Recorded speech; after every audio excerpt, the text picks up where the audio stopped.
Hey guys, welcome back to another video, and today we are going to be doing a breakdown of the homeworld of the heat bugs, capital of the Hive.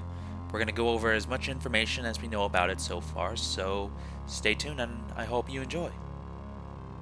The planet of Fungura, homeworld of the heat bugs, and capital of the Hive, is a well-known world for its deadly predators, thick jungles of flesh-eating fungus, secretive seas with many lurking monsters just under the waves, or the volcanic mountain ranges that blast out rivers of molten metal, to sometimes having massive rainstorms that cover the entire planet and blast its surface with not just endless rain, but nearly predatory lightning.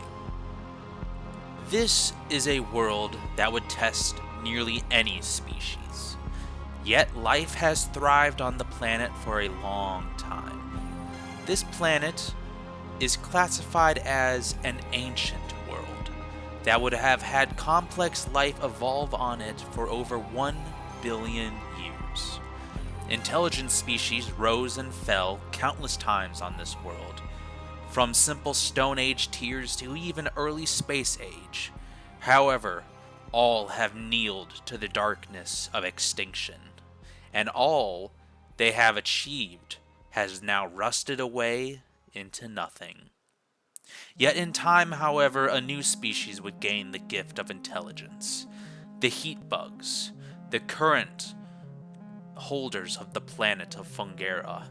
This race would be an old one, and in fact, the heat bugs existed as animals during the age of other intelligent life forms that inhabited the planet, so they inhabited it at the same time. The planet itself is the third planet in the Fungura star system, and is orbited by two smaller minor moons. The innermost moon is known as Te. This moon is oddly shaped, yet it is the largest of the two moons. Te would host a few mining operations on its surface to mine the plentiful amount of metal and other valuable elements. For the heat bugs, Te has been important in their culture, widely believed that all queen mothers who have ruled and then passed away look down on Fungura from their ultimate throne on Te. Oi is the furthest out moon. It's the smallest, yet has the most impact craters. This moon would support a few mining outposts, but not to the same extent as its brother moon of Te. Oi would also be important to the history of the heat bugs, as this moon holds the outposts of previous intelligent species, along with other relics that remain on its surface. They have been kept intact after all this time, even when on Fungura, all other evidence has been wiped away of their existence. The moons are believed to have formed from asteroids that have simply been caught in Fungura's orbit, and have remained ever since. But back to Fungura itself. The planet is around 1.33 the mass of Earth, with a radius of 1.25, and the surface gravity is 1.1 that of Earth's. So, a little higher, but not much. The atmosphere is very similar as well, but with a higher level of oxygen, making the planet safe for humans to breathe on. Yet the atmosphere is denser than Earth's. This is thanks to the sheer amount of humidity within the atmosphere. The planet is also on the warmer side and supports no polar ice caps, yet the planet is a very wet terrestrial world, sustaining massive oceans that cover the planet, and result in fearsome rainstorms and hurricanes that blast any landmass on the planet. Being such an old planet, it supports some of the most deadly bacteria and viruses, to even parasitic fungi spores. Visitors to the planet are kept as far away from these deadly killers as possible, and hives are kept as clean as possible, because even the heat bugs can succumb to such ferocious and relentless predators.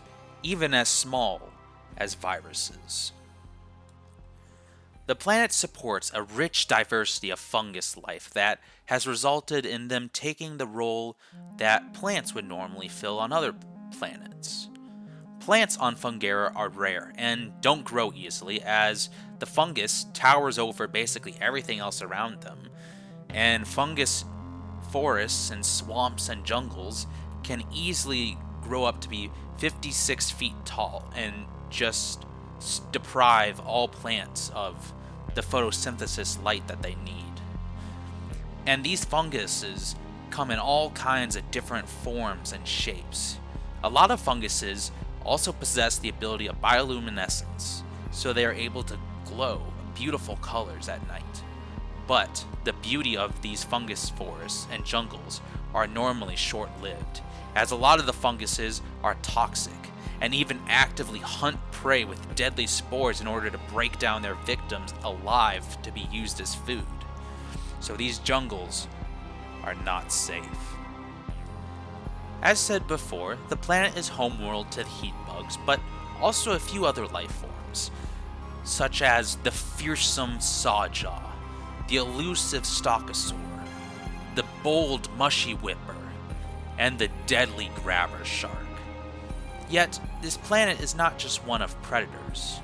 Other life forms call the world home, such as great fungus elopes, wild meat bugs, and a vast variety of wild fungwalkers. These animals, and other life forms of the planet, will get their own videos and breakdowns for them, so stay tuned for those. But in the end, Fungura is a world of danger and adventure, one that the heat bugs will defend to the very last of their people to keep safe. As in the end, this world, deadly or not, is their home.